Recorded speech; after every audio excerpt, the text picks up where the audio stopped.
আমরা বদর থেকে উহুদ হয়ে এখানে শত সংঘাতের মধ্যে এই শিবিরে এসে দাঁড়িয়েছি।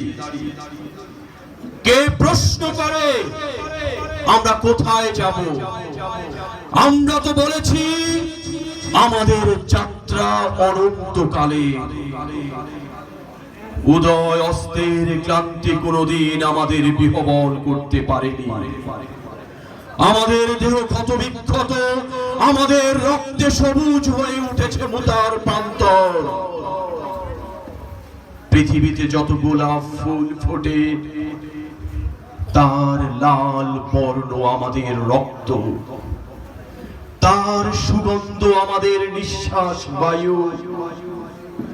পৃথিবীতে যত গোলাপ ফুল ফুটে তার লাল বর্ণ আমাদের রক্ত।